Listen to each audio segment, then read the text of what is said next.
There are a lot of lakes in northern Wisconsin, and each can be quite unique in structure. We got one, Erich. Get him. Pretty good fish. Sweet. So what is it from the general to the specific that Gary and Erich I haven't seen him yet. He's staying down. Oh no, he's a dandy. are looking for in what can make non-Great Lakes still Great Lakes for trolling walleyes? It's a beauty. Oh, yeah. Oh, Ooh, he and it popped comes off. off in the net. I like that. It makes it easy on us.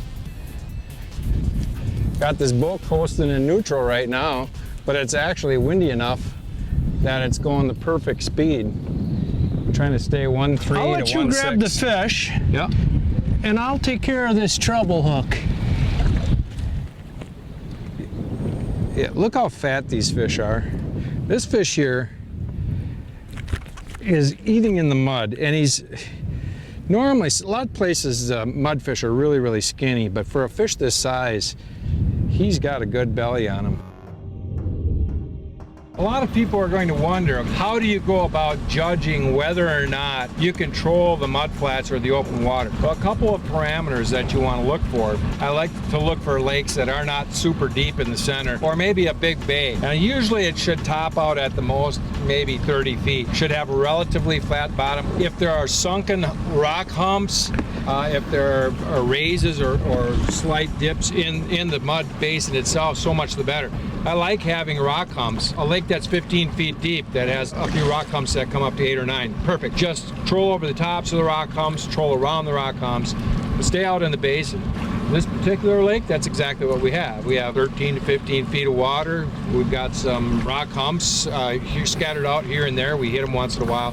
And vary your baits from deep to shallow until you start getting bites. You duplicate it and you can pinpoint them. Oh yeah, this is dandy. Yep. And Heather. It's an eye. Oh, yeah. We got the It's a right nice kind. one, too. Yeah, another beauty. Nice one. We found the pot of nice ones. Sweet. I love it when a plan comes together. Yep, northern Wisconsin, guys.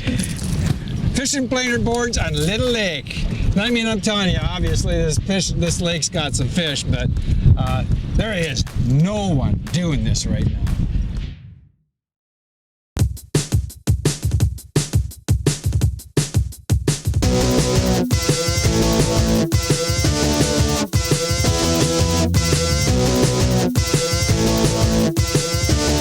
The Real Deal.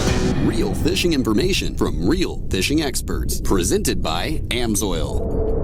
One of the things I like to do when I'm driving through Superior, Wisconsin, is stop in at the Amsoil headquarters, and they've got a distribution center here. And what's cool is I found out there's 12 different distribution centers across the country, and all of them have one of these factory stores in it. And the nice thing about that is you can come in and see all of the Amsoil products up close and personal and learn about them. One of the products I learned about several years ago was Sabre. And Sabre is what you're going to mix with your gasoline for any of your two-stroke engines. The cool thing is I brought in my gas can here, and you can see it says mixed gas. Doesn't say 40 to 1, doesn't say 50 to 1, it just says mixed gas. And that's because I was told by Len here, he's the product manager for Power Sports, that I could use Sabre at 100 to 1 in any of those engines. So maybe just tell us why I can do that and still all my engines will run great. People have many different kinds of power sports equipment. You've got augers, you've got generators, you've got all kinds of different two-stroke pieces of equipment. Right. Some run at 20 to 1, some run at 50 to 1. You can actually use less oil and run at 100 to 1 and still provide for the needs of all of those pieces of equipment that need 20 to 1 or 32 to 1. Okay. And the way we did that, we had to actually do some testing. And when you take a look at the back of the bottle, we looked at the most stringent form of the two-cycle testing, and that's JSO FD. Okay. And what happens there is most of those tests, there's a detergency and there's some lubricity tests and there's a bunch of technical stuff in there. They're run at 50 to 1. We chose to run those tests at 100 to 1. So we put the oil to the test at 100 to 1 and we still pass the highest industry standard. So that's how I can recommend that you just need one can for all of your equipment. So just like the package says here, mix everything 100 to 1. You heard all the technical reasons why it works from Len here.